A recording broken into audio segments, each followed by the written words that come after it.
morning, everybody. Welcome back. Thank you for joining us today for our lesson. I hope that you've had a great week. We've had some nice weather. I hope you guys have spent some time outside. I hope that you tuned in for our lesson on Wednesday, all about the story of Doubting Thomas. And thank you to those of you who joined us for our Zoom class on Wednesday night right before that video. I think we had a fun time, even though we got cut off there in the middle. But we're going to be making that a weekly thing until we're able to go back to church. So if you weren't able to join us this past Wednesday and you want to join us this week, make sure your family reaches out to me and we can get you an invitation. So last Sunday, Miss Kendra kicked off our Bible Heroes series talking about Abraham. And if you guys remember, your story was all about how Abraham had faith, right? He had faith that God was going to keep his promises to him. And we had some silly characters that kicked our story off. We got a little insight into the Big Hero Employment Office, right? We had Mr. Jones, who is the manager of Big Hero Employment Agency. He's a pretty serious guy. He wants to get some paying customers. And then we have his secretary, Gladys. She's really sweet, very wise, I think, but she's not very good at her job, which is getting Mr. Jones customers.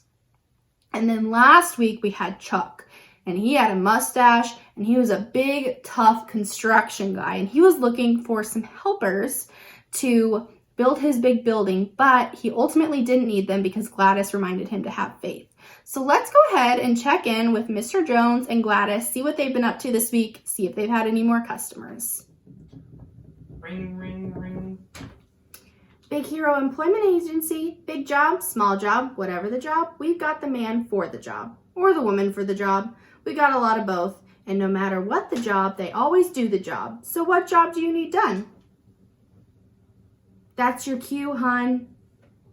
Hello? Why does everyone always hang up?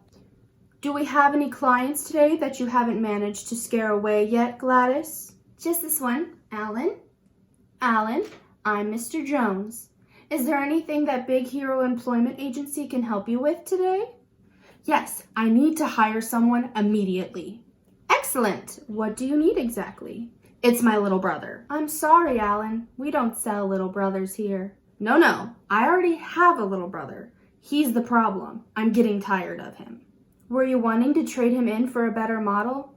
That's not really the kind of shenanigans we get into here at Big Hero Employment Agency. No, I am not explaining myself very well. No, you're not. My little brother has gotten on my last nerve. He keeps annoying me and touching all my stuff. I still don't see how we can help you with that. I'm looking to hire someone who can follow me around and write down all of the mistakes my little brother makes. Any stupid thing he does, any annoying thing he does, I need a paper record of all the things that he does wrong. Then I can show my parents and they can see how horrible he is. That certainly is an odd request. We might be able to find somebody to help you though. Gladys, can I see our available employee list? What's this really about, Alan? I don't know what you mean. Something happened that got this ball rolling. What happened that got you so mad? He poured water all over one of my favorite coloring books. He did? Well, I did leave it on the kitchen table, but he set a wet cup of water on it. I see. Do you know what you need? A cage to put him in? Forgiveness. How in the world is forgiveness going to help me with my ruined comic book? It won't, but it'll help your relationship with your little brother. It will? Forgiveness helps you let go of all the bitterness and resentment you have for the other person. It breaks down the walls between you and helps you so you can see the good qualities in that person.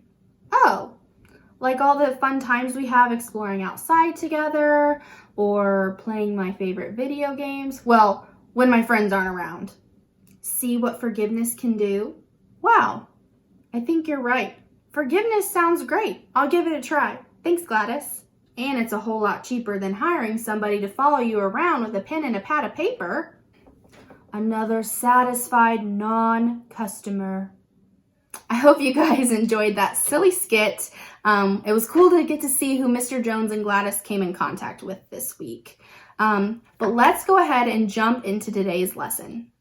Today, we're talking about another Bible hero, and his name is Joseph. His story is also in Genesis. It's told throughout Genesis chapter 37 through chapter 45.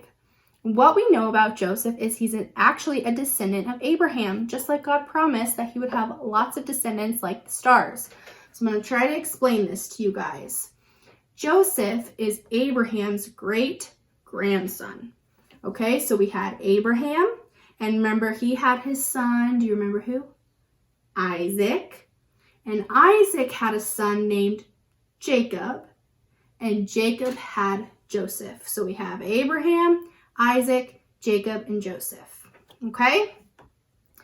Now, Joseph was the youngest of 12 brothers. And like I said, he has multiple chapters of his life in the Bible. We got a long story. Today, we're only focusing on one part. So I've got to tell you quite a bit of information that leads up to that part. So just bear with me, listen up so we can understand what leads up to our story today. So like I said, Joseph was the youngest of 12 sons. He had 11 older brothers, and he was actually his dad, Jacob's favorite. And that caused a lot of problems. Like a lot of times in the Bible when we hear about a favorite child, like Jacob and Esau, this causes a lot of problems. His brothers were very jealous of him because Jacob got a lot of special things. He had a lot of special things about him that his brothers didn't have. So one example is he had this special coat. You've probably heard of it, the coat his father gave him, the coat of many colors. And this made him stand out from his brothers. Another thing that happened to Joseph that didn't happen to his brothers that made them very jealous was that he had these dreams that he could interpret. And in his dreams, he would have like grain bowing down to each other. And when he interpreted it, it meant that his brothers, his older brothers, would bow down to him.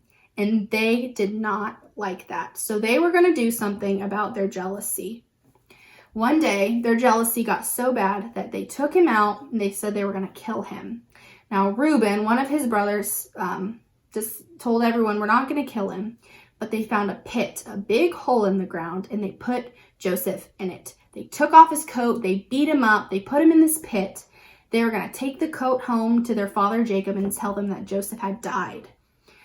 Well, when he's sitting there in this pit, a group of people come by, and it's a group of people that are going to Egypt. And so they decide to get rid of Joseph once and for all. They sell him to this group to be a slave in Egypt. So they didn't kill their brother. They beat him up. They took his coat, put him in this pit, and they sold him as a slave, thinking they'd never see him again. Took the coat home, told Jacob he was dead. As a slave in Egypt, Joseph really struggled. He had a lot of horrible things happen to him again, even after this happening. He, like I said, was a slave. He had people tell lies about him that ended him up in jail. But Joseph was a man of God. He loved God and he did the right things. And this came to help him because he was able to interpret Pharaoh's dreams. Now, Pharaoh was like the king of Egypt. And Pharaoh liked Joseph. He liked that he could interpret his dreams. So Pharaoh made Joseph a big, important leader in Egypt. So he went from a slave that was lied about in jail to being a big leader and important person in Egypt. Since Joseph was able to interpret these dreams, he was able to know that Egypt was about to have 7 good years, 7 prosperous years of lots of food, lots of livestock. And then after this 7 years, they were going to have 7 years of famine. So lack of food, lack of livestock, things were going to be really hard. But because of Joseph interpreting the dream and knowing this was coming, they were able to prepare. Now, the countries around them didn't know that this famine was coming, and they were not prepared like Egypt was, including the country that Joseph was from. So Joseph's family that's living outside of Egypt is struggling. They don't have enough food from the famine. So Joseph's dad, Jacob, sends 10 of the brothers, he keeps one home, sends 10 of the brothers to Egypt to get food. Now, who do you think they're going to run into when they get to Egypt? That's right. They run into Joseph, but they don't recognize him. Joseph recognizes his brothers, but they don't know it's Joseph. So Joseph decides to play some tricks on them. He ends them up in jail. He makes them go home and come back again. He makes it look like they're stealing. He pulls all of these jokes on him until we finally get to today's story, which is called Joseph Reveals Who He Is. We're going to find out what Joseph does in response to the way his brothers have treated him, okay? I'm going to be reading from Genesis chapter 45, verses 1 through 15. I'll put them on the screen for you to follow along, or you can follow along in your Bible. Joseph could not control himself in front of his servants any longer. He cried out, "Have everyone leave me." When only the brothers were left with Joseph, he told them who he was. Joseph cried so loudly that the Egyptians heard him, and the people in the king's palace heard about it. He said to his brothers, "I am Joseph. Is my father still alive?" But the brothers could not answer him because they were very afraid of him. So Joseph said to them, "Come closer to me." So the brothers came close to him. And he said to them, "I am your brother Joseph. You sold me as a slave to go to Egypt." Okay, so Joseph has just revealed who he is to his brothers. How do you think he's going to react? He has the power to not send them home with any food, to kill them, to put them back in prison. What do you think he's going to do in response to all of the horrible things that his brothers did to him? Now, don't be worried. Don't be angry with yourselves because you sold me here. God sent me here ahead of you to save people's lives. No food has grown on the land for 2 years now, and there will be 5 more years without planting or harvest. So God sent me here ahead of you.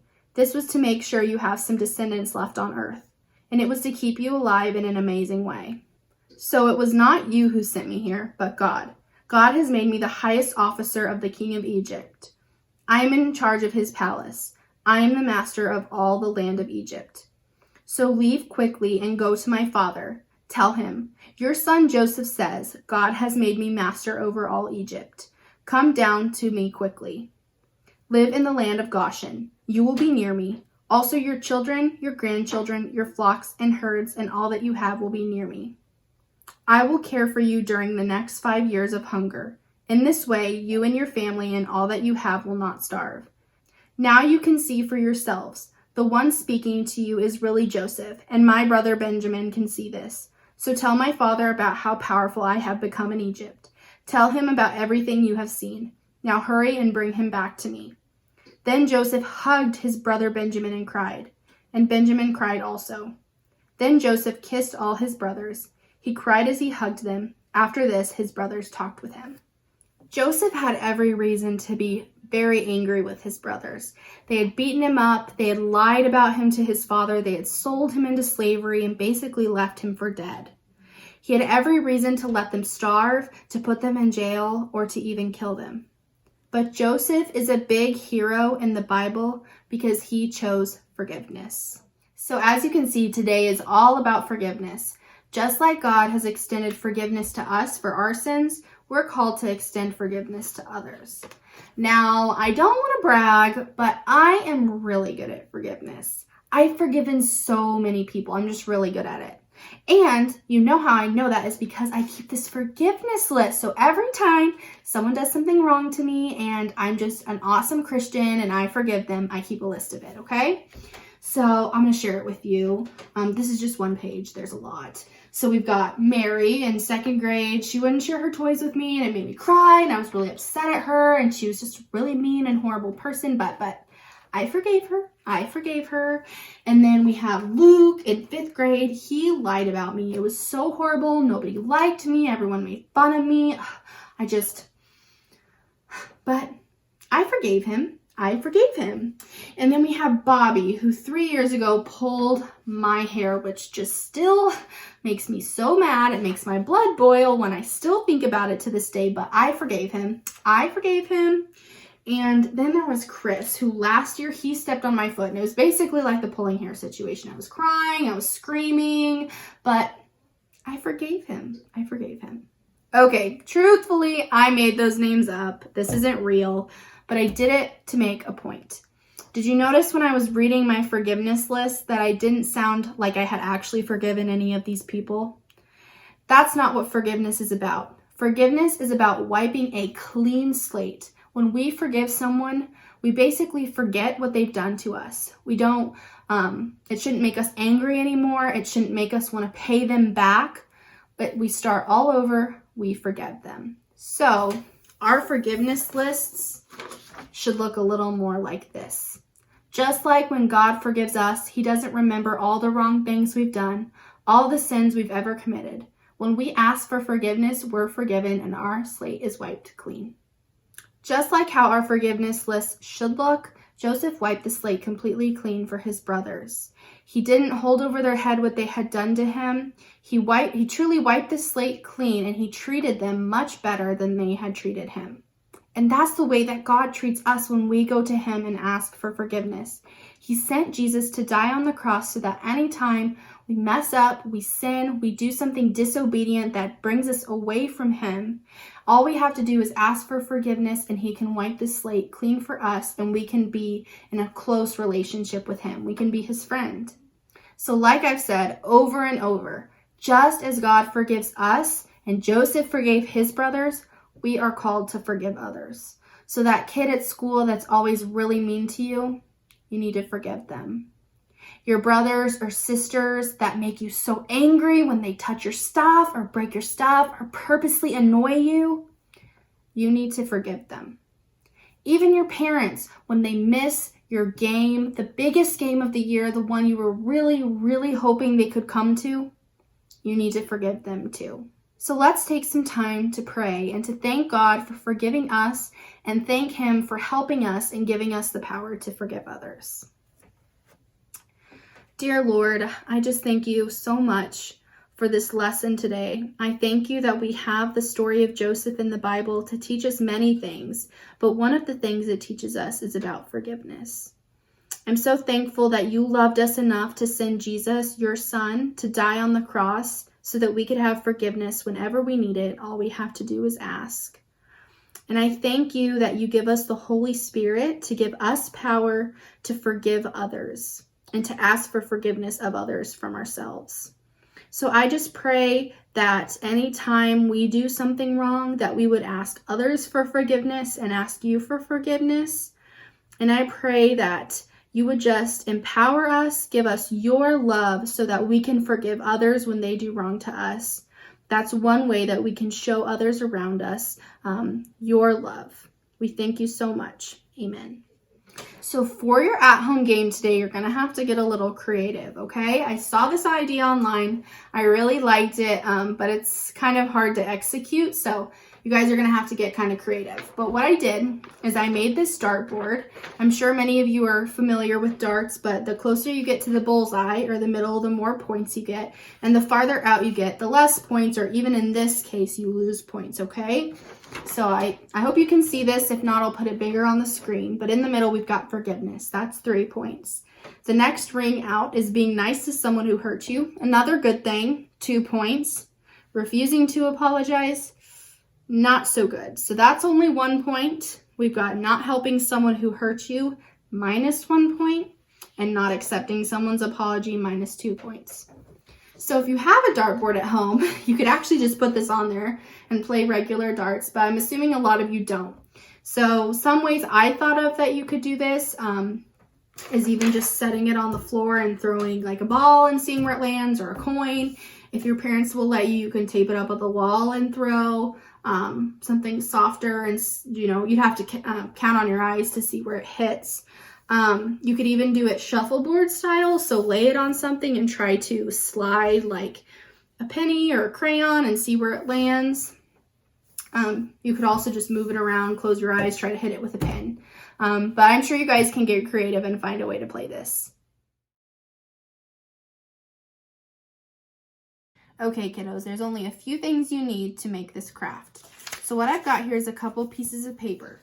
So you're going to need 1 long strip and then 2 bigger rectangles or squares that you're going to cut some other items out of, okay? You're gonna need a pair of scissors. If you're younger, make sure you have an adult to help you. Some markers, maybe a thinner one and a thicker one to draw some lines to cut and one to write with so you can get colors you like. And then you're gonna either need tape or glue. I'm gonna be using tape. The first thing you're gonna do to make this open arms craft is you're gonna fold the long piece into thirds. So you'll fold 1/2 to where this side, where the fold is, and this side are about the same length.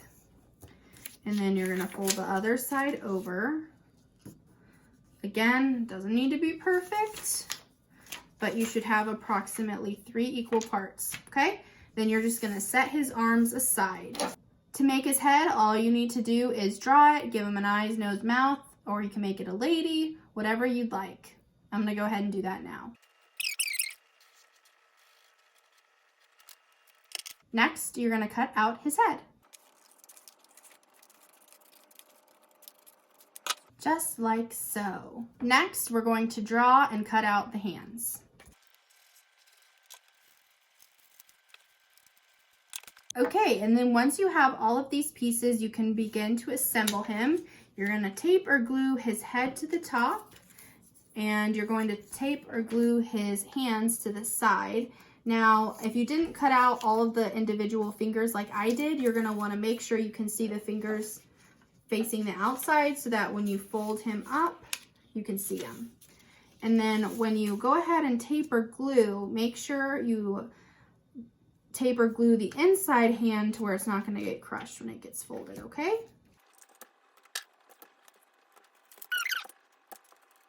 And then the last step to do on this guy, who I might not have mentioned up until this point is supposed to be Joseph, but obviously I'm not the best artist, so we're just gonna imagine, is to write right here in the middle of his chest, to write Joseph chose forgiveness.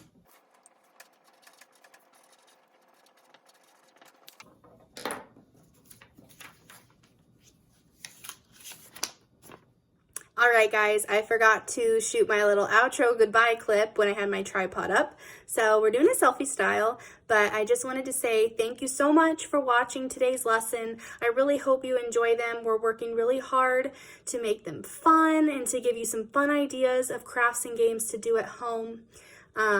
And of course, always go watch other lessons. I'm sure there's tons of other church teachers making kids lessons on YouTube right now and Facebook groups, so you can always find those. And don't forget to sign up for Right Now Media. I'm sure there's a story or a movie or a show about Joseph that you could watch to see the whole story. There's a whole beginning story that I just had to summarize. So make sure that you guys are looking at other resources, spending lots of time while you have extra time to learn about the Bible and learn more about God. We love you guys so much. We're hoping we get to see you again in person soon. Have a great week, and we'll see you on Wednesday. Bye, everybody.